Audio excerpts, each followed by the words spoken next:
What's up, everybody? I pray you're doing well and you're having an amazing day so far. Well, it's Wednesday, 7 o'clock p.m. Central Standard Time, and you know what that means. That means it's time for MidLink, your midweek connection. I know we've been out for about 2 weeks or so, taking a little break, time to regroup, do some different things. And so I'm excited about being back, and we're coming back, man, with a vengeance. I'm talking about, man, we have a guest tonight who's going to absolutely bless your life. Oh, I almost forgot something. Who am I? Okay, I'm Pastor Ty, and as always, I love to remind you God is up to something big in your life, something big, best in God. So I'm excited for you. I'm excited for myself. I'm just excited to be here. It's going to be a wonderful MidLink. Here's what we're going to do before we jump into the broadcast for tonight. If you're at MidLink, any length of time, you already know what's coming up. We do something called our check-in. Check-in.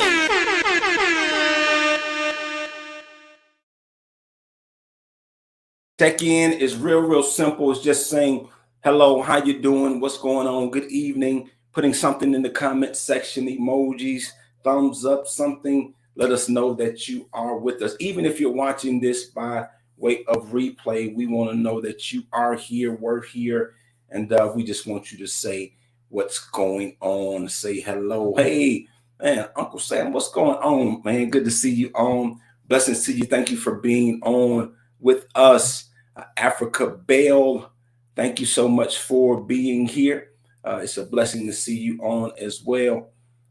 What's going on, Miss? Let me see. Oh, Princess Rogers. Hey, what's going on? Good to see you on, Miss Princess. God bless you. Then our guest, she's over there clicking too. So, hey, what's up, Ashley? Thank you for being here with us, y'all. She back there ready to go. And so I'm excited to have her. Tree Swain, good evening to you. What's up, Treese and Anthony? Good to see y'all on. Hey, good evening to you. Sister Tanisha, Dylan, my wife, good to see you on. Hey, Bruce Howard, what's up, Bruce? Good to see you on. Mother Myrtle's on. Good evening to you. Hey, Minister Sonia Hope, good to see you on. God bless you. Thanks for being on. Y'all, I see y'all acting shy in the comments today. I see the numbers look like you're here, but y'all not commenting, but it is okay. Here's what I need you to do. I need you to do me a huge favor. I need everybody to like. I need everybody to share. I need everybody to make sure your notification bell is on. Make sure you subscribe if you're over there on YouTube, and make sure that you share and do all that social media stuff. We believe that every like is a life, every share is a soul. And so we want to get it out to as many people as possible. Dr. Tiffany says she's up in here. Hey, Dr. Sales, thank you so much for being on as well. So everybody share, get the word out, let them know that we are ready to go here on MidLink. I'm telling you, tonight's going to absolutely bless your life. Now, I'm going to go ahead and try to not butcher my guest. Just read a little bit about her bio. She has done so much that I don't want to leave out anything. However, I will. Man, I was trying to see what to read and not read and all the other type of stuff. But man, she's an extraordinary young lady. I'll tell you this. I'll say this before I read her bio. One of the things I told her in the green room, hey, what's going on again? Oh, she said, already shared. Thank you, Sonia Hope, already shared. Thank you so much. And thank you for always using your platform to forward the gospel and to just really highlight some amazing things that are happening. We appreciate you using that spotlight platform to do that. I was telling Miss Ashley in the green room, I said, I can't even really point to how our steps crossed, or my steps are crossed with hers, because she ain't know me. You know what I mean? I just happened to see her on IG or Reels or something, and she caught my interest. And man, once you see it, it was kind of show you more from that person. And I just said, man, this is a really intriguing young lady. And I just had figured I'd reach out, and she responded and she accepted our invitation to be with us tonight. But I believe it was by divine design. One of the things that I tell you all quite frequently is you go to people that have your answer. One of the things that I believe is that as we are gathering together on these Wednesdays, it's not just for the sake of getting together to say, hey, we get together on Wednesdays, but the design is really to liberate and to build people. And so if we're going to do that, it's really going after those who have something that they can share, that they can impart, that's going to be transformative concerning where we are. And I believe that's exactly who she is and what she's about. So I'm excited what she's going to share. Ashley Cook is a woman of faith, an advocate, a speaker, author, and a survivor of intrafamilial and clergy sexual abuse. As the founder of Faith to Confront, I love that name, she has garnered the trust of faith leaders throughout the nation and is a respected and vital voice in critical conversations surrounding sexual abuse and its prevention and healing. In her advocacy work, she aims to reduce the disparities and systematic barriers that prevent vulnerable populations from accessing resources and receiving quality care that can support healing and recovery. Lending her expertise on various platforms such as the Survivors Agenda, a collective of organizations who believe that survivors should be the ones shaping the national conversation on sexual violence, has created momentum in her pursuit to keep the prevention conversation going.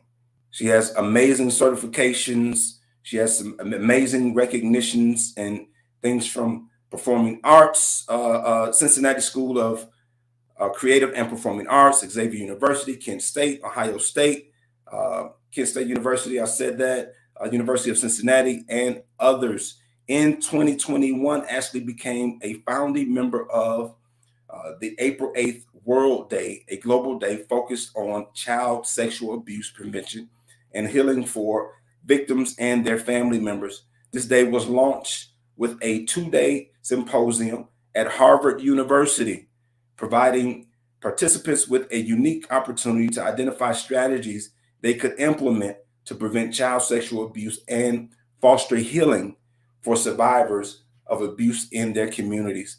As a volunteer, she has served on the board of directors for Ohio Alliance to End Sexual Violence. The darkest moments of Ashley's life became the launching pad for her mission to end sexual abuse and her commitment to amplify survivors' voices.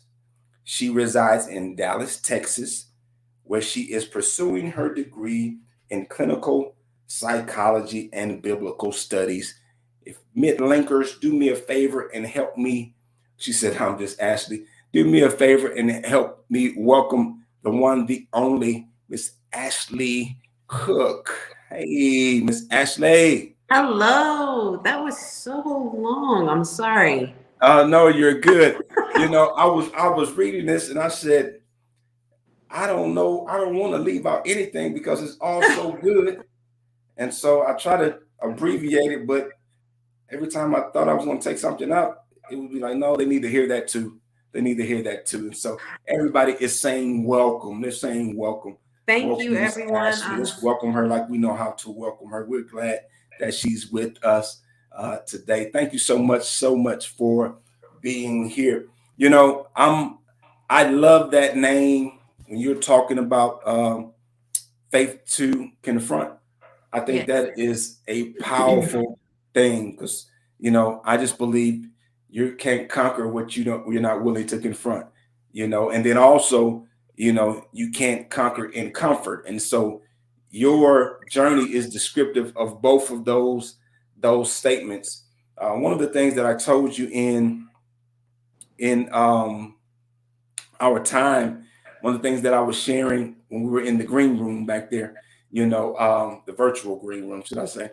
I was telling you that we're really just getting some insight on um, abuse in general. But April happened to be, Child Abuse Awareness Month, and Blue Sunday we celebrated this past Sunday, or we observed, should I say? And everybody wore their blue, and we had James and Mary Center to come out, in our local area here in Gadsden, Alabama, and it's our way of doing our part. Because I'm just a firm believer that once you know better, you ought to do better, and we ought to utilize our voices um, for the good, and it takes us all to get it done. And so you're coming, even though it's not April any longer, I think it's a great night to keep the conversation going. And so I gave your bio, formal bio. Just tell us, in a really practical way, who Ashley is. Yeah, so I'm just Ashley. Um, I'm someone that has been through a lot and have decided to use those experiences to empower other people with the help of the Holy Spirit and the leading of the Lord, and with some therapy as well. I've had to obviously heal from some things before empowering other people, as to not bleed on people, and as to not wound them further. And as you stated before, I am a survivor of sexual abuse. It took place within my family. I was abused by my adoptive father, who was also a prominent pastor, and had to kind of navigate through that entire complex relationship, because one of the things that people will assume is that an abuser is an abuser 24/7. And the reality is nobody has the time to abuse 24/7 or to do anything 24/7. So there were things that he did that were of value, within my life, as well as he dealt out some harm as well. And so having to figure out who he was at any given moment was a constant challenge for me growing up in that home. On one hand, he was a brilliant theologian, had gone to school, had his doctorate of divinity, and could teach very well, which attracted me to the Word of God at an early age, and I hungered to understand it. And to this day, I love a good teacher. Now, don't get me wrong, I love a good preacher and a hooper, and I love a charismatic preacher. But there is something about someone who can articulate God's heart and God's message, what he intended to say. It's something about somebody that understands the historical, cultural context, of Scripture, to be able to bring it to life and to help us now understand how to apply those things, those principles. And he was brilliant at it, brilliant in the community, amazing leader, started Bible colleges, was the VP of a mission board, an international mission board. He was somebody in the kingdom, like he was a giant in the kingdom. He was also the villain in my story. And so a lot of people have a hard time seeing him as the villain because he was such a hero to them in their story. And one of the things that I'm very careful about, and this has come with time, this has come with healing, is trying to persuade people that he was a villain. Right. Because that was my experience. Right. He was a great person to other people. He was a great father to my siblings. He hurt me. So I don't waste my time or spend my time trying to pull people to be on my side, because that's not what it's about. My entire message is about, I went through this awful experience. It could have taken me out. It should have taken me out, but it didn't. And the only reason it didn't is because I had decided to give all of myself to the Lord. I've submitted every part of me to the Lord, even the ugly, even the things that I had no control over. I gave it all to him. And I said, Lord, if there's something that you can do with this, please do it. Something that will bring glory to your name, please do it. And so I decided that I was going to steward my pain well, and I was going to show other people through example and through true and honest transparency that this is a hard journey. You may not have the support that you think you're going to have, but you can get through it and you can overcome it and you can continue through life. You can thrive in life. Like, this doesn't have to be something that is a lingering thing that exists, you know, in your every decision, your every mood, you know, the way that you feel. You can move forward in life. Wow. And so I just want to be a living example of that to other people. And fortunately, the Lord has allowed that to take place. And so that's kind of who I am. That's something my bio can't.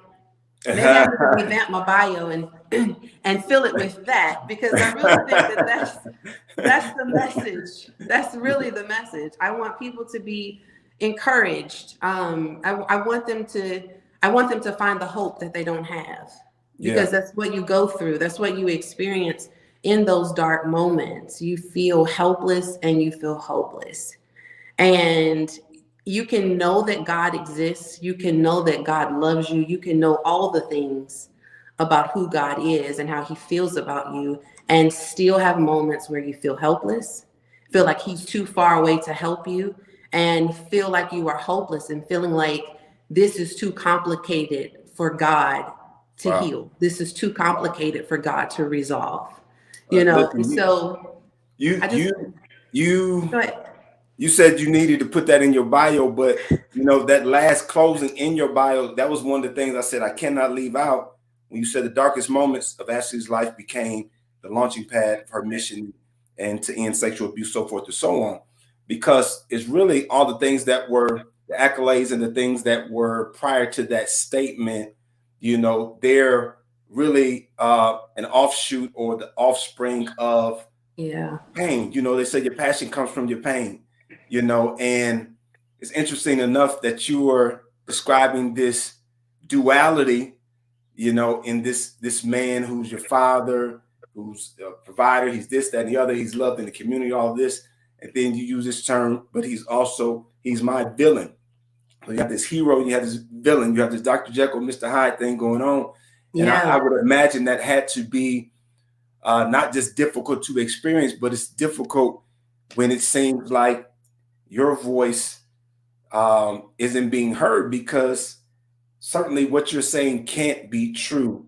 And working through that process. Now, everybody, if you don't see why you need to share this already, then I don't know exactly what to tell you, but you need to share this. And those of you who are watching and who watch us regularly, you know, I could care less about likes. You know, I'm about lives. And so if someone can hear this testimony, if someone can get some insight, and someone can get some wisdom on this situation, then our job has been done. And so I need you to share this so it can get in front of the right people, so that people can get what they need to come on the other side of this. Yeah, Ashley, you know, and I asked you before, you know, I try to be sensitive to this. I say, is there anything that we should not, that we, I know I'm an open book. So, you know, let's has this been as long, was this, see, because it's like wrapping your mind around that, you see, and talking to you as a person who experienced that, you know, I just have so many questions, especially as being a dad, especially as being a pastor, those kinds of things. You know, is this something that went on, like, as far as you can remember, or was there something that triggered that, or can you point to a trauma or a loss or something that you said, okay, at that point dad changed, or how did that work in your particular instance? Yeah, it's interesting, that question, because I was actually thinking about it yesterday.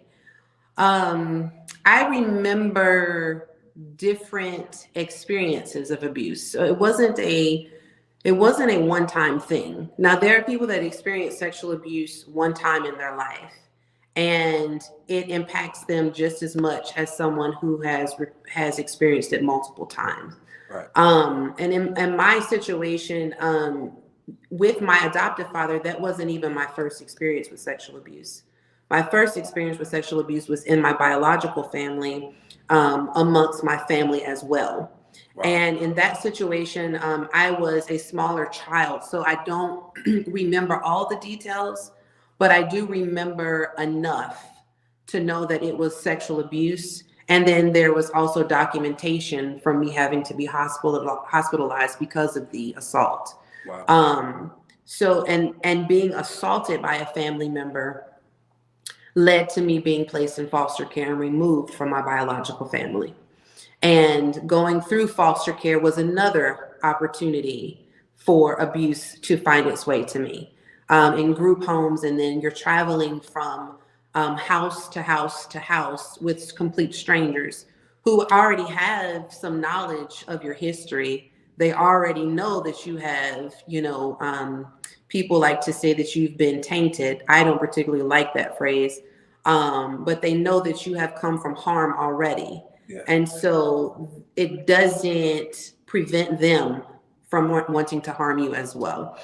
So I experienced it multiple times from probably 3 years old up until the last time was age of 19. Wow. And at 19 years old, even though I was 19 years old, even though I was legally an adult, I was still dependent upon my family, my parents, for provision. And that's a very scary place to be when your abuser is also your provider. Right. And these are conversations that we tend to have when we talk about domestic situations, domestic violence, or other abusive situations, where people will just say, well, why doesn't she just leave? Or why doesn't he just leave? And it's not that simple, to put into action. Yeah. It sounds like the wise thing to do, but sometimes there has to be a plan of escape or a plan to exit. Yeah. And at 19 My years mom was old, a domestic abuse counselor. She worked at a particular place for 19 years. That's what she did, and that's one of the things she emphasized. And she said, she said some of those family members telling people stuff, they gonna, you mess around and you get somebody hurt because there's no plan, and yes, and exactly what you just said. She's like, there's a process to doing that. yes. I call that the wilderness moment, because when you think about the children of Israel, when they were leaving out of their captivity, they were free, on paper, they were free by law. However, they still had not wrapped their minds around what freedom looked like. So there was a period of time that they had to go through a wilderness experience before they could be even trusted with the promised land. And so I think that wilderness experience also served as preparation, as you getting ready to go into your next season. Just getting up and going can be dangerous, because then that's when you begin the cycle of surviving. Yeah. And you have this survivor mentality where it's just like, I got to jump from this place to this place to this place. You never get a chance to breathe. You never get a chance to actually sit, reflect, and begin doing the healing work. Wow. So at 19 years old, emotionally and intellectually, I was probably 14 or 15. I was not 19. I did not have the courage, not so much the courage. I didn't have the ability at the time to say, I'm 19 years old, I can leave this situation. And so the thing that prompted me to leave was, I had a conversation with my mother, who I believe had an awareness of what was going on. She has not acknowledged it. She has not made any type of statement at all concerning my disclosure of sexual abuse. And she was someone that I told when I was 21.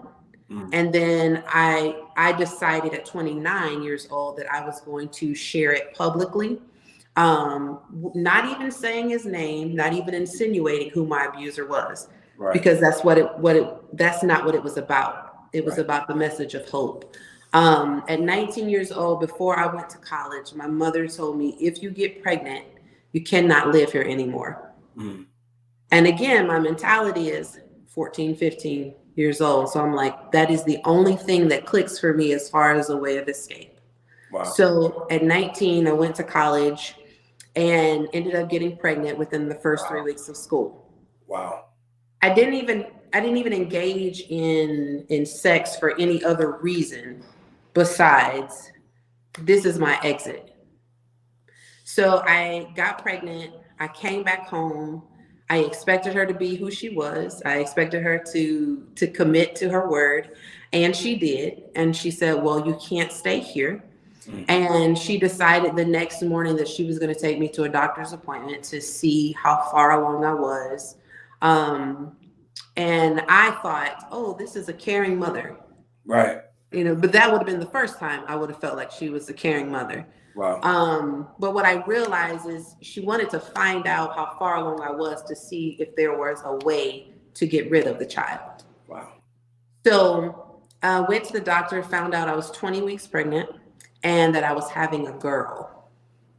And once I saw that I was having a girl, I said, I have to leave. And unfortunately, I did not even consider a preparation period. I went home that afternoon and my mother left me at home by myself, told me don't call anybody, don't talk to anybody. And she had some meetings to go to and she'd be back later. So it was just me at home. I packed a bag and I ran away. And I never went back. Wow. And so from 19 to about 24 years old, I was just running from one situation to another. And each situation seemed like, oh, is this better than my last one?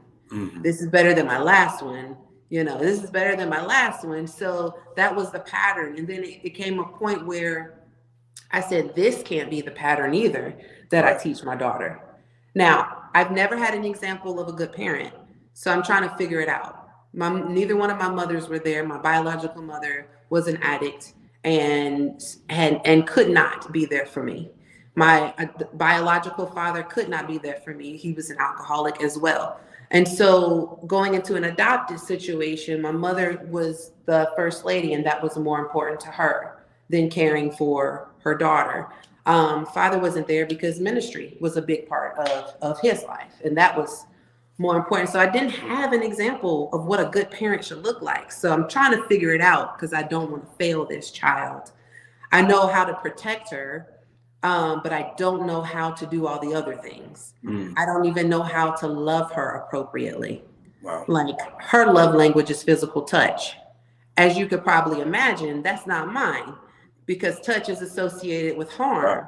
Right. So the thing that used to, and this is the healing part, the thing that used to bring me the greatest pain became my greatest asset because I'm the biggest hugger now. And that only came from practice with my daughter. That wasn't a natural thing that came to me. That came with me deciding I want to love this child the way that she needs to be loved and the way that she wants to be loved. So I got to be uncomfortable for a little bit to make her feel comfortable. So it was practice, which let me know that we can really learn to live a certain way. We can really learn to do things that seem to be uncomfortable to us, that seem to be foreign to us. We can learn anything if we love a person enough. And so my daughter has been one of the greatest lessons for me in teaching me how to love appropriately, how to love myself appropriately. And she is 18. She's getting ready to turn 19 in June. Wow. And on her 18th birthday, she hugged me and she said she could have had anything she wanted for her birthday. She could have went anywhere for her birthday. She decided she wanted a bouncy house at 18. She wanted a bouncy house and a cookout. And I said, Lord, thank you for my pockets. I know that's right. So she came next, she stood next to me. She put her arm around me and she was like, Mom, she was like, you did it. And I was like, did what? You know, I'm thinking like, what, spent this money? And she was like, no, she was like, your goal was to make sure that you broke the cycle Wow. and that I wasn't sexually abused and that the cycle ended with you. And she was like, I'm 18. She was Yeah. like, you did it. Wow. And so it was one of those moments. Of course, I broke down in the moment. Every time Yeah. I Yeah. think You about it, wrecked you. I know it. yes, and every time I think about it, it brings tears to my eyes because you could, as a parent, and I want to encourage parents, you could be working so hard to protect your kids and to break cycles and to set them up for success that you miss the moment. Like the moment just passes you by when you finally did it. You Right. don't even realize, like you've been working so hard to do it, and then you look up and all of a sudden you actually did it. Yeah. And you don't take the moment, you don't take a moment to even pat yourself on the back Yeah. because you are deserving of that. You are deserving Absolutely. of that because you did something that your parent couldn't do for you and their Absolutely. parent couldn't do for them. Right. Right. So she is the best of me, the That's absolute best of me. that's such a blessing to hear. And you know, God has a way of. I was sharing with my 8-year-old today. You know, God has a way of. There's something that can be gained from uh, most any situation. You know, and God has a way of um, giving us a a blessing, whether that's in a person, child, whatever it is, to really help us um, sometimes deal with the things that we've gone through. And sometimes it takes that to even refocus our energies so we're not so bitter, we're not this, you know, okay, I have to be this for my child, or I have to be, you know, whatever it is. You know, my mom, she would tell me for years, and I didn't understand it until some 11 and a half, almost 12 years ago, my daughter was born. She said, son, there's some stuff you won't understand until you have your own. And so when you have your own Yeah. child, there's just something about it and give you a different level of focus. And it probably, not probably, other than the Lord, you know, your daughter, I'm sure, was one of the biggest things that you could point to from your whole healing process. Let me ask you this, you know, because I'm listening to you and I'm listening to biological family, I'm listening to, you know, foster care, I'm listening to adoptive family, that type of thing. And, you know, a lot of times we teach our kids about stranger danger. And, but I would dare to say that a lot of the sexual abuse, you know, happens for those who know us and those who are close to us because there's a different level of trust there. Yeah. And especially you kind of double down on the trust when you talk about, oh, this is Pastor so and so, or this is Reverend so and so, or this is Deacon so and so, or and I mean, the truth of the matter is, you know, or this is Mother so and so, or this is Sister so Yes. and so, because they can go all kind of ways, Yes. you know. So, can you talk a little bit about just that and that uh, the misnomer or this whole misconceived notion of, hey, don't talk to strangers, you know, that kind of thing, and then especially in uh, Black African American communities, there's a lot of stuff that goes on, and sometimes it's known, sometimes it's not, and sometimes you ought to be quiet and don't say this, and you know, it's just a lot of dysfunction Yes. in a lot of areas. So can you talk a little bit just about that? Yeah, so I was pulling up the statistics that I always use. I use evidence based research whenever looking at statistics. And the reason why is because if you think about statistics within the church or statistics within faith communities, because sexual abuse is such a hush hush issue, the statistics don't exist, and the ones that do exist, they are incredibly off because reporting is not happening. So these statistics are evidence based, have nothing to do with any type of religious affiliation. It is just data. And so, according to Darkness to Light, which is a nonprofit that focuses on empowering adults to prevent sexual abuse, to prevent sexual abuse. It says that 1 in 10 children have been or will be abused before sexually abused before the age of 18. Wow. 1 in 10. 90% of children who are victims of sexual abuse know their abuser. 90% Wow. know their abuser. 60% of that 90 are acquaintances, teachers, neighbors, or community leaders. 30%, the other 30% are abused by immediate or extended family members. So even when we think about, so obviously 10% of children are sexually abused by strangers. So sure, stranger danger. We ought to teach our children to be aware of their surroundings. We Right. ought to teach them that, period, not just for the sake of sexual abuse. Pay attention to where you are at all times. There are certain boundaries that we need to teach our children for their safety, period. However, 90% of these children know their abuser. And we don't talk enough about the process of grooming. A lot of the time, sexual abuse it is not always a physical interaction. It can be a comment that is made about a child's body in a sexual way. It does not have to be penetration. There are multiple ways that sexual abuse can be defined. Can I jump in there real quick? I just Yeah, don't want sure. to run over that and that whole grooming. I just want to make Yes. sure that our viewers, listeners, that everybody's kind of aware of what she's speaking to when Yeah. you talk about grooming. Hey guys, if you haven't already, make sure you share this. Do what you need to do to help get this out. This is not like we're looking for hot topics and to try to get some likes and that type of things. This is not what this is, gossip column kind of stuff. We really want to help people, and we really Yeah. want to help some folks. If you would do us a favor, and please, if you're watching the replay, still share, still do what you need to do. The algorithm likes it, and so we want to get in front of as many people as possible. But you use that term grooming, and one of the things that I heard that was, thank you so much for sharing that. Y'all make sure y'all get that. Screenshot it, do whatever you have to do. Make sure you have that. You all, thank you for sharing that. One of the things that is scary as a parent is just that whole grooming thing.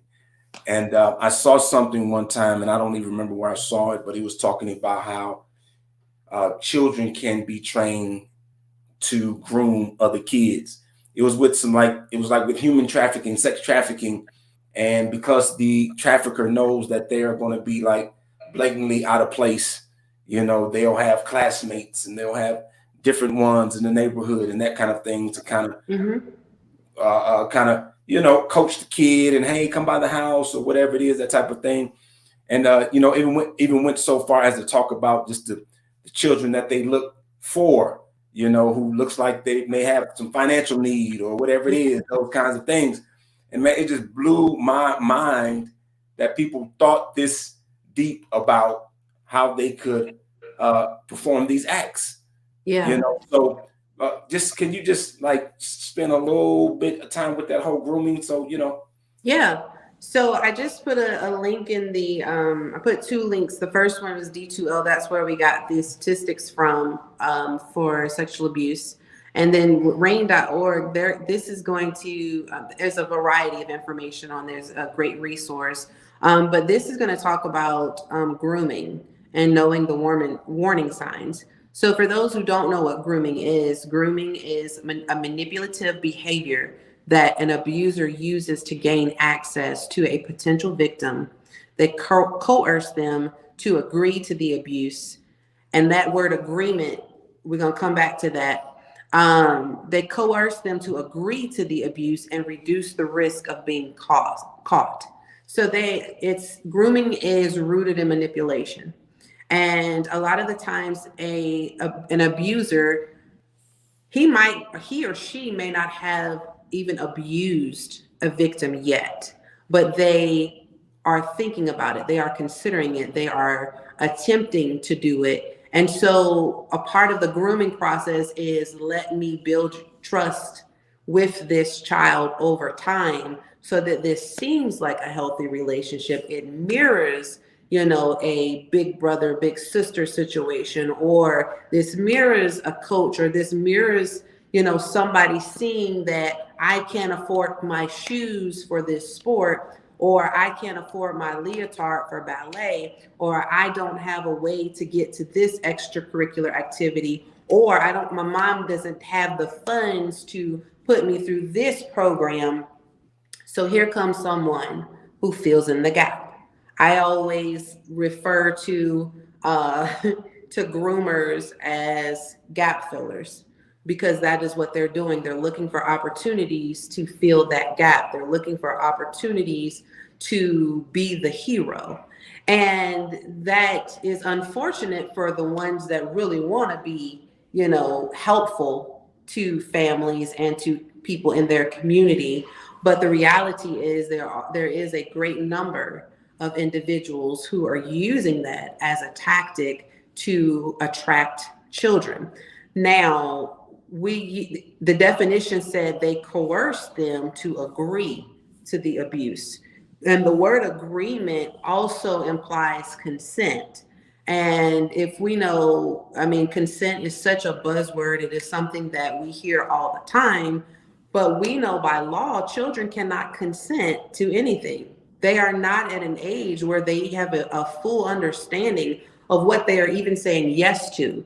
So even if they say yes, even if they participate in it without any type of resistance, it is still abuse, because they are not at an age where they can agree to it. They cannot give consent for something that they don't understand. So an abuser recognizes that and says, okay, let me fill in this gap, let me help this child, let me draw close to this child. And then the potential of abuse, it can happen. Oftentimes it does happen, and sometimes it doesn't happen, but it happens more times than not. So that is a little bit about grooming. And I was just reading through that one of the things that they will also do is to convince the child that this is natural. This is what everyone is doing. And so if you do have another child that is going out and recruiting other kids to be a part of this, they don't see anything wrong with it, because they're getting me those new shoes that I wanted, they're putting me through this program, they give me the kind of snacks that my mom says no to, they are they got me this new gift. Like, gifts is another way that they can entice a child, because mom can't afford this, dad can't afford this, or dad said no, this person says yes, so let me cling to this person so that I can get what I want. Yeah. So it's that is a huge part of the abuse conversation. Yeah. It is not just someone making a decision. I'm not saying that it's not. Most of the time, it is not someone making a decision. Today is the day I'm going to go and physically or sexually abuse a child. It takes a lot of thinking. And then a lot of the abusers that are high influence, that have prestige, that are respected in the community, a lot of that is so that they can build up this great cloud of witnesses to say that I'm this great person. Wow. I do all these amazing things to convince people that I couldn't possibly be an abuser as well. Yeah. Because I'm too busy being great. I'm too busy being amazing. I can't be the hero and the villain. There's no way. Yes. Yeah. But two things can be true. Two things can be true. At the same time, with the same person, you can be two different people. Wow. So, like, as a daughter, like, how did you even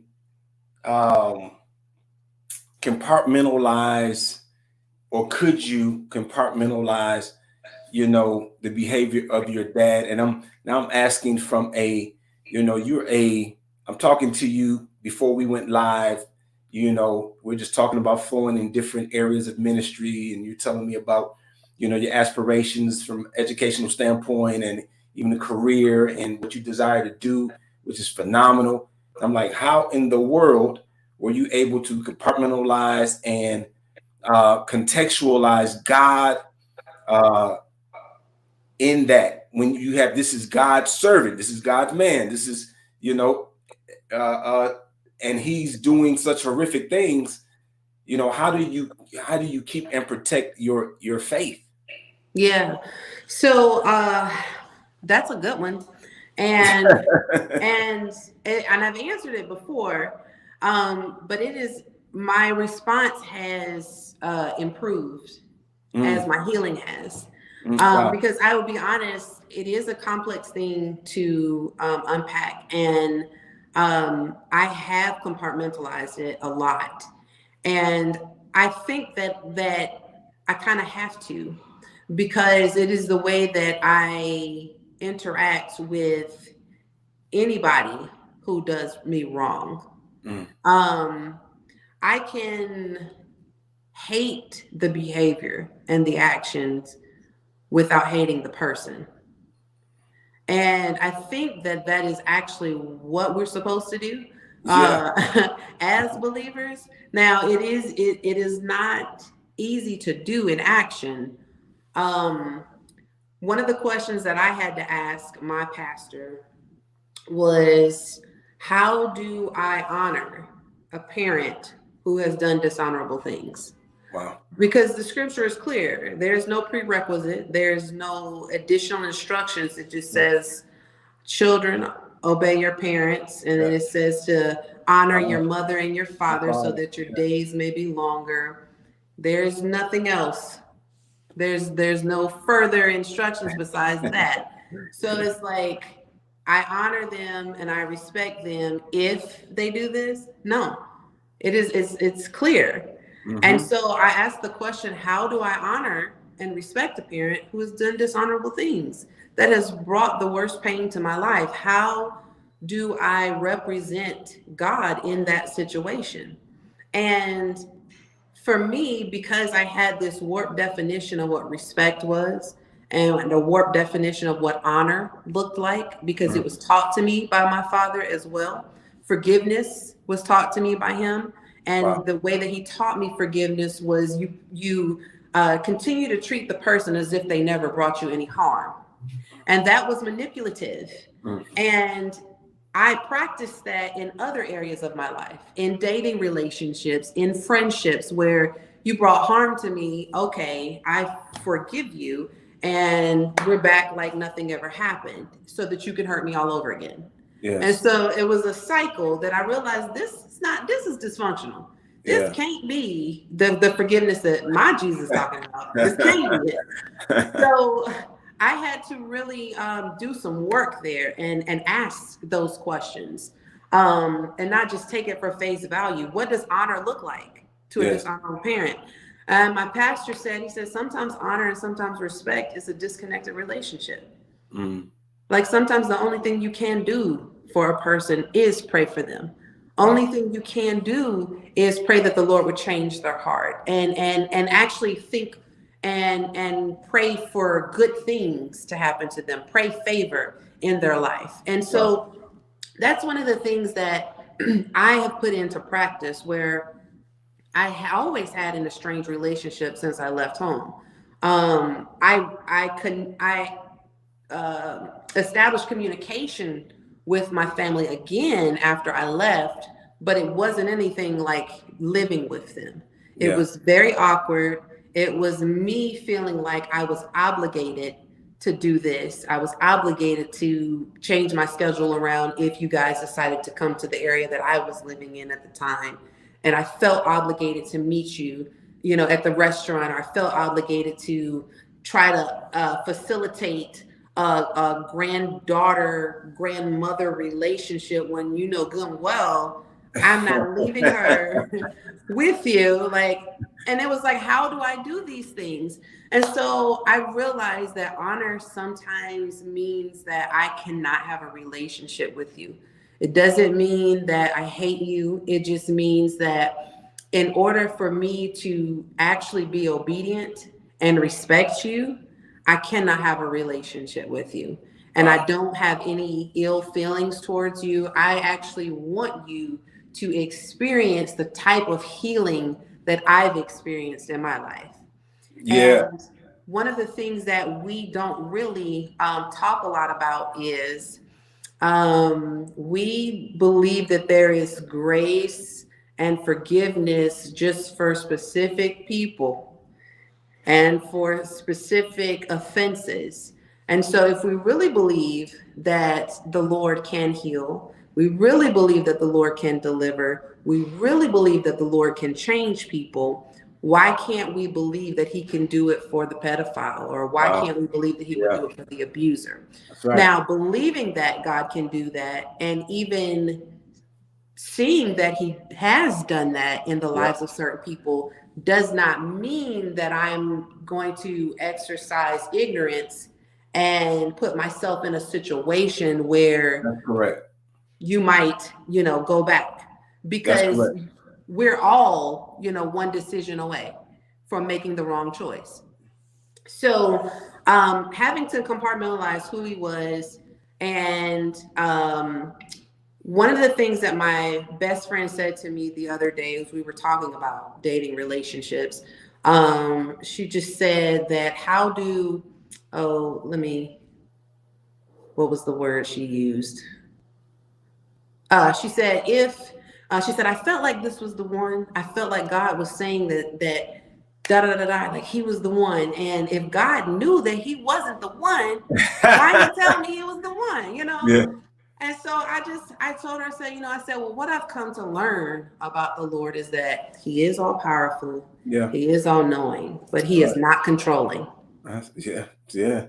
And so the things that happen in our life, He's sovereign.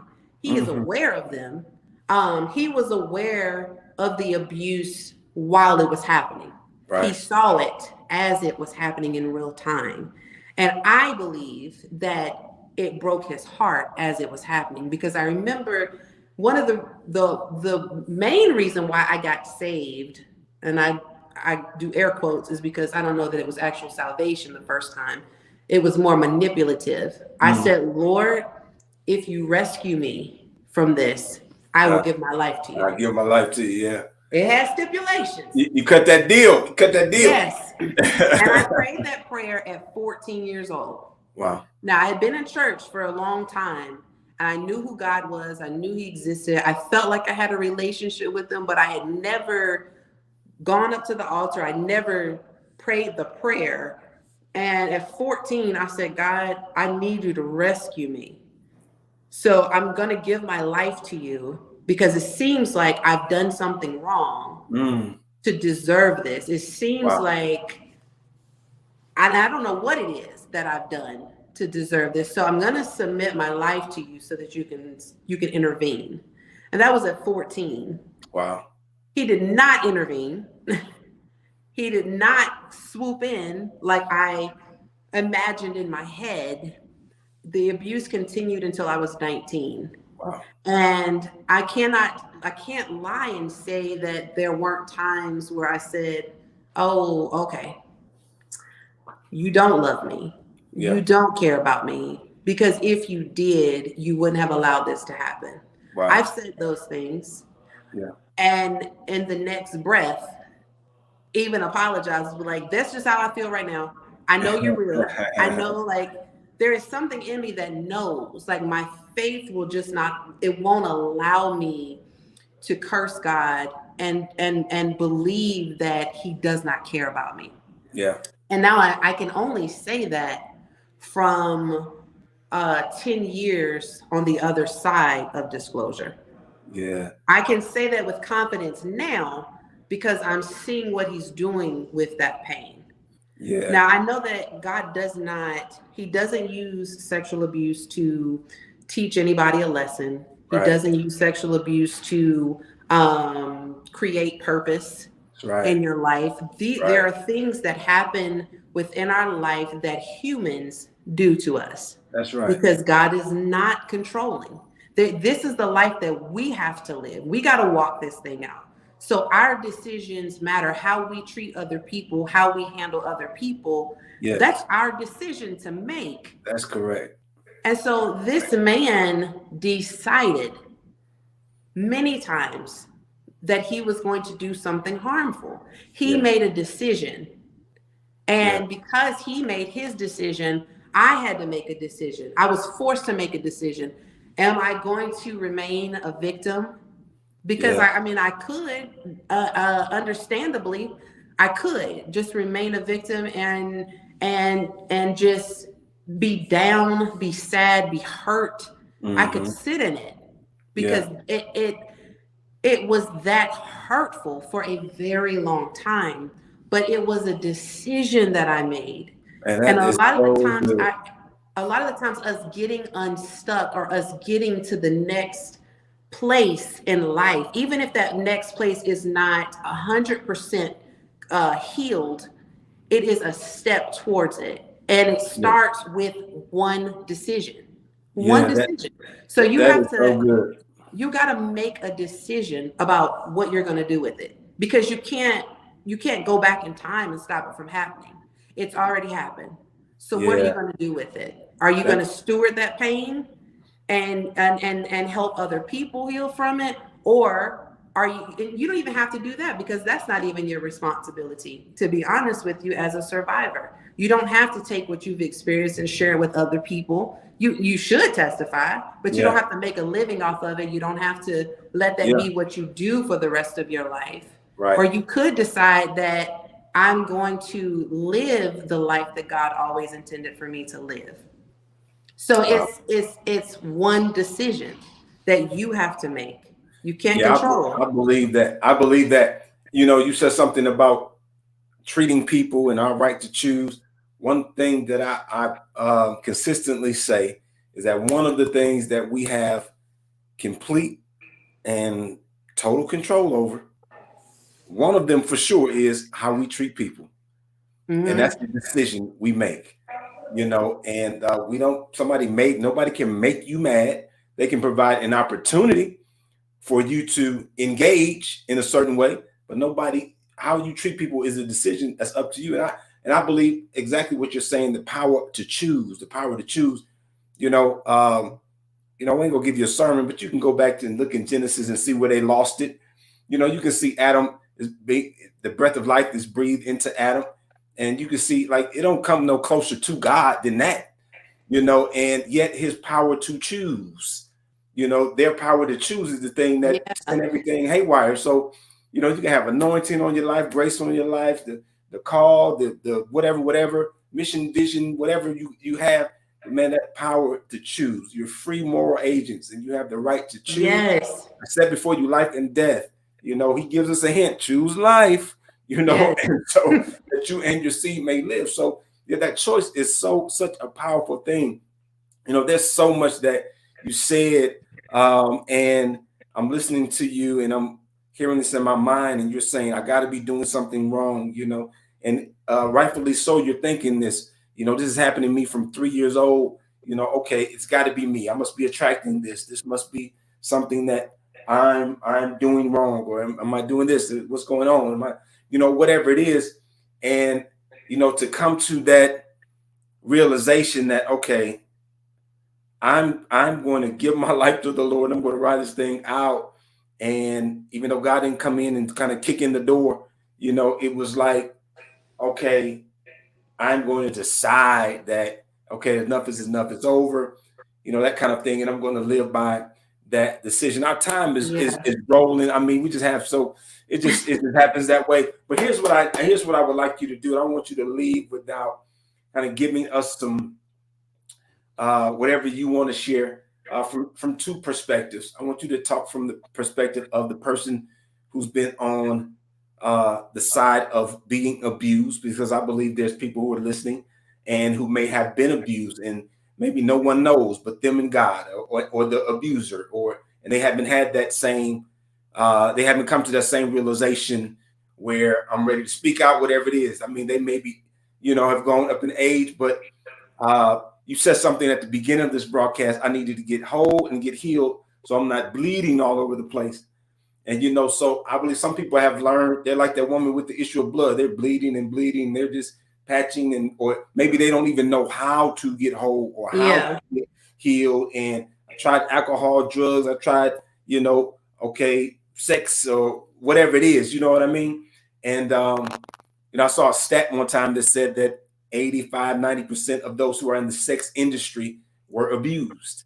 Yeah. So maybe they're reaching out and trying to find healing in the wrong things and haven't found it. So if you can talk to just somebody who has been abused or maybe is being abused, and then if you can talk to others who are doing what you did and you're broken that cycle and you're keeping your kids in a safe space of what they can look out for, not for the sake of being paranoid, but certainly for the sake of being attentive. And, we know some of the obvious things. My kid's not sitting on no grown man's lap. I don't care who it is. Yeah. These kind of things, we don't do no sleepovers, that kind of thing, Yeah. so we know some of those things, but are there other things that we may be mindful of? So if you talk to those two groups, I would appreciate it. And then that'll be our time. We'll sign off. Yeah, for sure. So the first one is to speak to the survivors, and even those who still label themselves or see themselves as victims. Um, it's okay to say that I am a victim of sexual abuse if you have not made it to that step in your healing process where you can say, oh, I survived it, because being a victim and being a survivor are two different things, and it's a matter of mindset, and it's a matter of where you are in your process. For those of you who have experienced it, the first thing that I want to say to you, in case nobody else has said it to you, is that it should not have happened to you. And I hate that it happened. I'm sorry that it happened. And there was nothing that you said, nothing that you did that warranted somebody abusing you, that warranted someone taking advantage of you. It's not something, it's not a punishment. It's not a consequence of something that you did. It is a decision that an individual made to harm you. It was not your fault. And my prayer for you is that God would begin to release you from that guilt and that shame that you have just latched onto because you don't know any better and because your abuser did such a phenomenal job of convincing you that you deserved it or that you wanted it, or that because you didn't resist, you obviously are saying yes to it. And I just want to um, deconstruct that whole thought process. And I just want to encourage you to let you know that it was not your fault. You were not deserving of it. What you were deserving of was love. You were deserving of someone to respect your boundaries. You were deserving to grow up in a safe environment where you could be creative, where you could play, where you could go to sleep without worrying if somebody was going to knock on the door or just come in your room. You were deserving to grow up in a safe, loving environment. You were deserving of just being a child and experiencing childlike things. And I'm sorry that you didn't. What I want to say to you next is that I believe you. I believe that you were harmed. I believe that you were abused. I believe that you experienced some things that you may have a hard time talking about or talking to other people about, because they keep saying, are you sure this happened? You sure? Or she's crazy. She's lying. She's making this up. She just wants attention. I believe you. And I'm sorry again that it happened to you. And what I would like to encourage you to do is to, I want you to be able to move forward. Now, moving forward does not look the same to everyone. It is not going to be the same step for everyone, where someone might have a giant step. Yours might just be a little scoop, in the forward direction. Whatever progress you make, I want you to celebrate it. Even if that means that you go an entire week without using your coping mechanisms to numb the pain, whether that's sex, whether that's drugs, whether that's alcohol, whether that is engaging in social relationships because you don't want to be by yourself, because being by yourself means that you got to listen to your thoughts, you got to listen to or replay the things that the role that's going on in your mind, and you have to remember. So you don't like being by yourself, so you surround yourself with people all the time, and people think, oh, she's an extrovert or he's an extrovert, and the reality is no, you're broken, you're hurt, and you don't know how to be by yourself. And my prayer is that you would look at your life and look at the things that you use to cope instead of heal, and go start with a day of not using that as a coping mechanism. Make a conscious decision to do something that is healthy. Go for a walk, start reading a book, go to a restaurant by yourself. Just spend time with yourself. Do something that puts you in a better place on your healing journey. We're not doing coping mechanisms tomorrow, okay? We're not going to do them the next day. We're going to start one day at a time, or maybe you need 1 hour at a time, but make a decision to do some healing work instead of using the coping mechanisms. So, and then also, I want to share with you that it is not an easy process, which you already know, but don't let the fact that it may not be easy stop you from moving forward in your healing journey, because you are even deserving to be whole. There's so much that God has in store for you, and there's so much that God wants to do in your life, but that for some reason, understandably, you don't feel that you're deserving of it. But I'm here to tell you that you are. So let's start making some progress in our healing. If you need resources on therapists, I'm an advocate for therapists. I can connect you with some therapy and resources that can help you. The second group of people that we're going to talk to are those that have broken the cycle. You have done the hard thing, and because you've done the hard thing, you're probably the black sheep of the family. You're probably the one where people always say, well, she just parents her child so funny. What you mean she don't want grandma to hug her daughter? You are teaching your child that their boundaries are important by not forcing that child to hug somebody that they don't want to hug, to sit on somebody's lap that they don't want to sit on. You've done the hard part, you've done the hard work, but you're not appreciated and you're not applauded because of what you have done.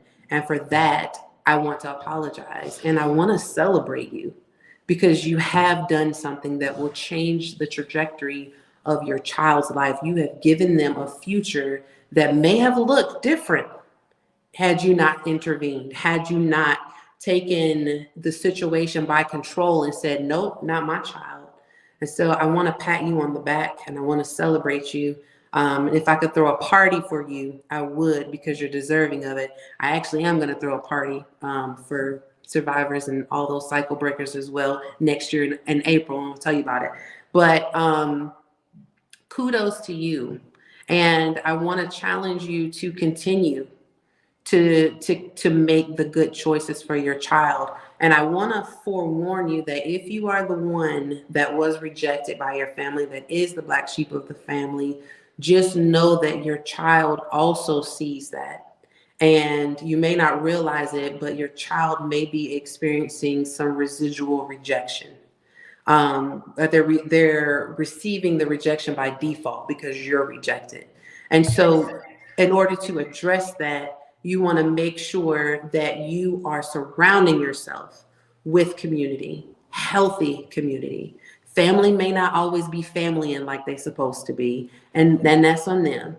But you still have a responsibility to make sure that your child has everything that they need, and that you have everything that you need. You need community as well. God may not replace a mom with another mom, or a grandma or auntie or uncle with another relative like that, but God will bring somebody into your life that can help you on this journey, that will bring life into your life. So that's what I'll say to both groups. And I Wow. hope that wasn't, I mean, I felt it was long, but I felt like it was what was needed to be said. No, it's good. It's good. I appreciate you sharing that. There's something about having uh firsthand experience. I just believe that God uses all the things we go through, all the things we experience, for the good. All those things work together. Sometimes don't feel good, but He uses it for Yeah. the good. And so, when I have a person such as yourself that can share from this one thing, a head knowledge, or I read this, or I saw this podcast over here, whatever it is, and I'm trying to regurgitate that. It's another thing when it is part of my life that I've experienced, my life journey that I can communicate from a different standpoint. The statement says something like "was from the heart reaches the heart." And so Yeah. people, or we say, we used to say real recognize real. You know what I mean? So when you hear that, it's like you can communicate in different ways. So I'm not so big on the time. I want people healed, delivered, set free. I want Yeah. people to be liberated and to be built up and to be free. And sometimes that takes time to work through that. Now you talked about this big party that's going on April 2024. Go ahead and Yeah. give us the rundown of what's going to happen there Yes. in Dallas. I'll give a 30-second elevator pitch. So April 12th through the 14th next year, I am hosting a sexual abuse prevention and healing conference. And at the end of the conference, I'm going to have a survivors ball or party. It may not be a ball. I don't want people to have to do black tie. But we're going to have a party, and we're going to celebrate survivors. We're going to celebrate the allies. We're going to celebrate anybody that has done work to make sure that children are safe and that they are protected, and those that are filling in the gap in a good way. We want to celebrate them. So it'll be a time where we'll have a keynote speaker. We will. I want to extend a platform to survivors to be able to not just share their experience, but give them an opportunity to present on a professional platform. Because one of the things that many survivors don't get to do is actually share in a professional environment. And so I want to bring researchers, I want to bring doctors, I want to bring those advocates from your advocacy centers. I want to bring some of everyone with the latest data, with the best practices, but also those who have lived it, because that is a part of the conversation that is vital. And so I want to make sure that I create a space, particularly for people of color, for survivors of color, to come and be celebrated and be honored just for the fact that you're still here and that you're still pressing forward and that you are still trying to navigate through this healing journey. So that'll be April 12th through the 14th in Dallas, Wow. Texas. I'm Dallas, super Texas. excited about it. I think it's going to be amazing. And maybe if your schedule allows, as you get closer, maybe you can come back and talk Yeah. about it and that kind of thing. We'd love for that to happen. Thank you so much for being with us today. I'm telling you, thank you for putting that there. Faith2confront.org. Y'all see that right there, uprooted dash 2024. Y'all just go to faith2confront.org and just check out the website and all of that. Um, you know, we can't just be hearers, we ought to be doers. And so if you need those resources, if you need to reach out to Miss Ashley, please, ma'am or sir, please do that. And and let me emphasize the sir, because sometimes as men, our pride won't allow us to Yes. certain things, but I want to encourage you that there's help and there's resources. You don't have to live from a victim mentality, but you can come on the other side of this. And that's one of the things Ashley has been for us today, as an example of what God can do when we choose to do the work that's necessary to find that healing. And so thank you so very much. I'll put on the screen again just some of those other resources that she mentioned before. There's D2L, check that out. And then there's also this RAIN there for you to check that out. But I'm encouraging you to get that assistance and get that help. Listen, you may be a community leader. You may be someone who has this prestige and you don't want anybody to know all this stuff. Pastors, one of the things Ashley aspires to do is to help pastors further along in her career when she's, done with school and that kind of thing. And I told her it's much needed because pastors, one of the biggest things I would say most pastors have is trust issues. It's really just being able to decompress, really being able to be, show just that human side and talk to somebody and talk through things like that. And, they say you're sick as your secrets. And so we want to make sure we're utilizing these resources. And you don't have to keep it a secret. Of course, you don't have to just put all your business in the street. I know everybody throws stuff on social media and all that. I'm talking about for healing's sake. I'm talking about for godly, wise counsel. Those resources are there. So thank you so much again, Miss Ashley, for being with us again. We appreciate it so much. And you have really blessed us tonight. Thank you. Thank you for having me. Thank you for that. Let me put that up for us. Yeah. A great resource for men is Robert Marshall. Marshall, thank you. He's doing some amazing things, and his focus is specifically on men who have experienced sexual abuse. He's amazing. Outstanding. Well, thank you for being here again. We appreciate everything that you've shared. I know we've kept you Thanks for having me. We appreciate that. I'll see you here in a second, okay? All right, thanks. All right, let me see. Let me make sure that's what I want to do. All right. Well, there's another resource, brothers. That's for us, Robert Marshall. And if you need to use that, let's use it. I mean, let's get some help, especially as men, as being leaders. What's on us is going to be on the family, on the places we lead. And so we don't want to lead from a place of being sick and not being whole. We want to make sure that we do our part to gain wholeness. And so they're saying thank you here. Awesome, very informative. Thank you for sharing. Thank you, Ashley, for sharing your story and for the excellent work you are doing to help others during their journey of healing. It says thank you there. And so thank you so much again, Ms. Ashley. Thank you all for getting on as well. And I want you to understand that is the primary purpose of us being together on Wednesdays. For MidLink, it's the midweek connection to the word, of course. Sometimes we do teaching, that type of thing. We'll give you a lesson in the scriptures, but then connecting to those who have our answer, those who are like Miss Ashley, who've been through a certain series of life events, who can just share with us some things that act as tools that we can use in healing. And just hearing her process is just so helpful, and it brings about such a level of healing. So thank you all for being here. We have some things lined up over the next several weeks. So we're going to really keep the same format. And I'm excited about some of the people that are going to be coming on, but you can guarantee this. I'm not having anyone on just for the sake of having them on.